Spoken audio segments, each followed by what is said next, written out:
break for pain. Today's copyrighted telecast of the Hardee's Frisco 200 is authorized under broadcast rights granted by Richmond International Raceway and is intended for the private use of our audience. Any retransmission or reuse of the pictures, accounts, or descriptions of this event without the express written consent of the NASCAR network is prohibited. Here's Randy.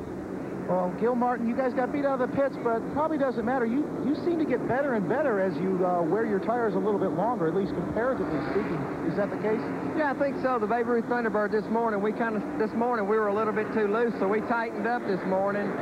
And as the track's starting to get a little tire on it right now, our car is really coming to us. We're not really the fastest car out there, but we're really consistent. What's Jeff saying? Anything?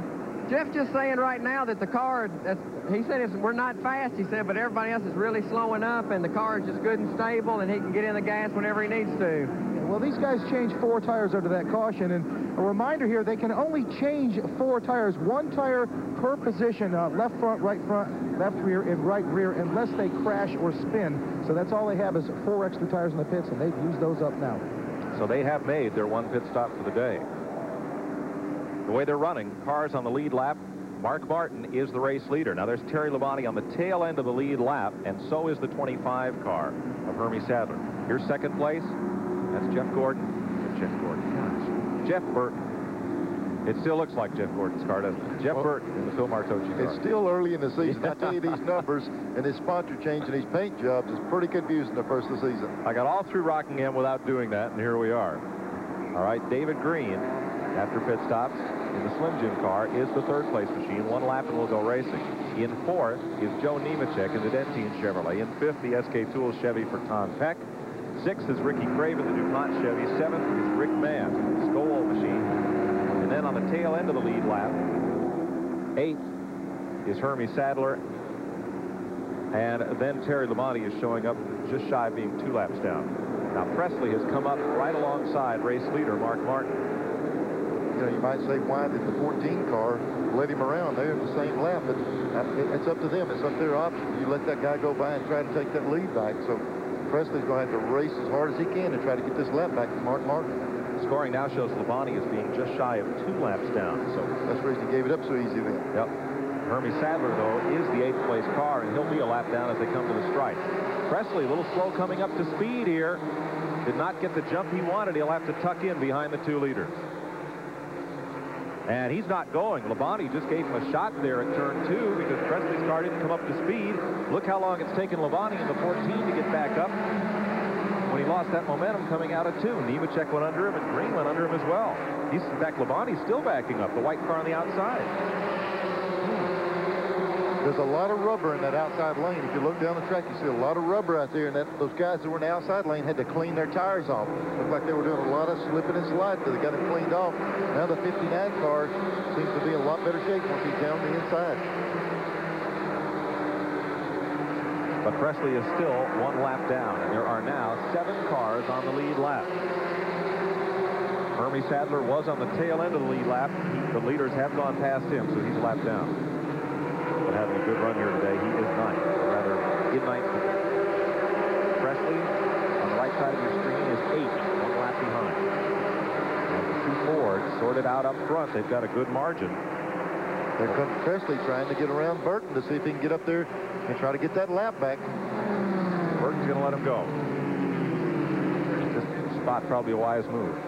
Yeah, because his strong suit has let the other 2 race and do as they did before. Let those 2 guys race and maybe back up to him. It took him several laps before he entered into the picture before. He's got to play his cards that way now. Well, everybody's had a chance to put on 4 tires, make chassis adjustments.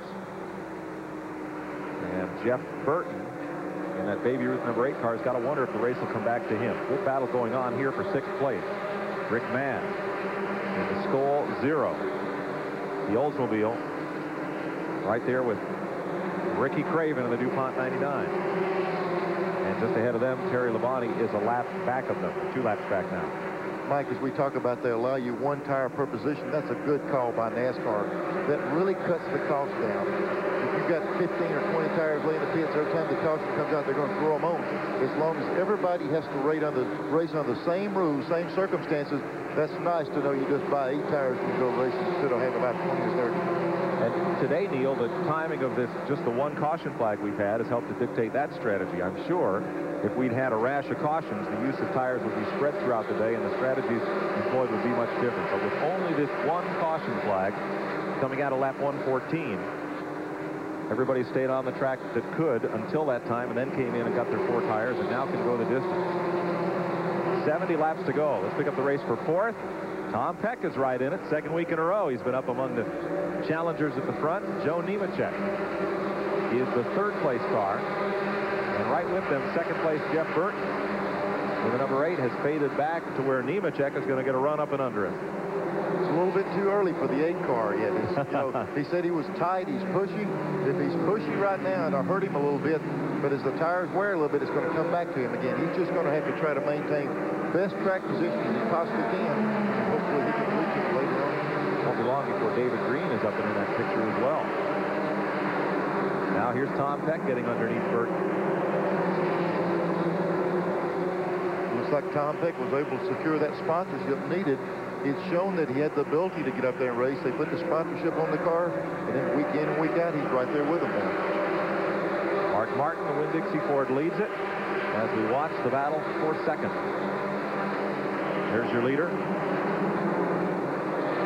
We asked Mark Martin what he especially likes about racing here at the Richmond International 3/4 mile as he leads this race. 68 laps to go. Well, I really like the facility, and I like the way the race, once the race gets going, gets a nice 2 grooves so you can race outside or inside. And passing is not real difficult in terms of a short track anyway.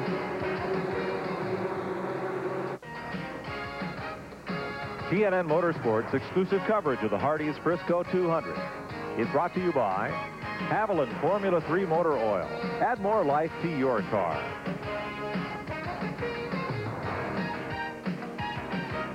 As you look at the leaders, Robert Presley has gotten his lap back from Mark Martin. Martin perhaps letting Presley go so he wouldn't wear out his car and have enough to deal with Joe Nemechek, who is fast closing on the leader. And we actually heard a radio call that the spotter told Mark to let the 59 car go and save his tires because Nemechek was coming. And I don't know how good a call that is because Nemechek's all over him. If he could have kept the 59 car in between him, that might have been a little bit better, but we'll just have to see how it plays out. Let's get out of Nemechek's pit. Here's Glenn. Well, this is Vic Kangas, the crew chief on Nemechek's car. And Vic, Joe's car is awfully strong now. Did you make the chassis adjustment during that pit stop? Yes, we did. Joe drove a very conservative first half of the race with the Dentine Chevrolet. Right now, we've got a pretty good handle on how the tire wear is, and I think he feels a little more aggressive in the second half.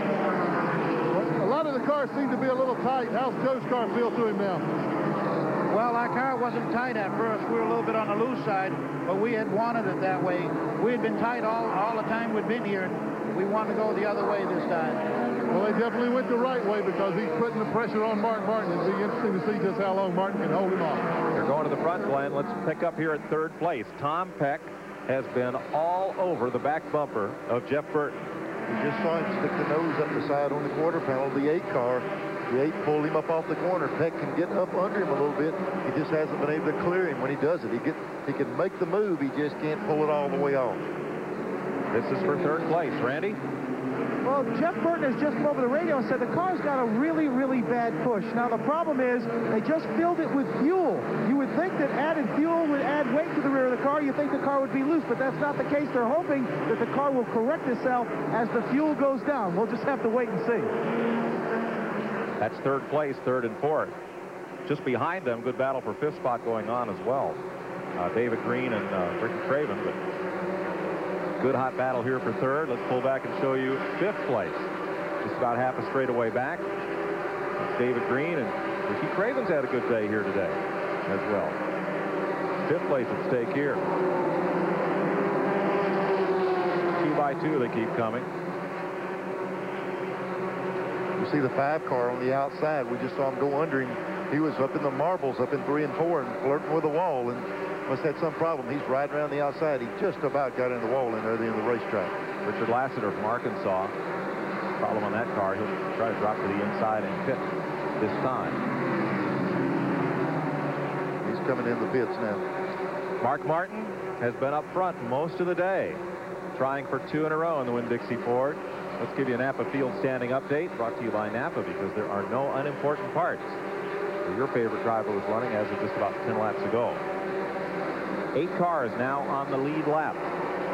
Now that Robert Presley has gone around Mark Martin. There's Presley, last car on the lead lap on your rundown. Todd Bodine in 9th. And further on back, these cars are 1 lap down, back to Bobby Dotter. And starting with Terry Labonte, these cars are 2 or more laps behind.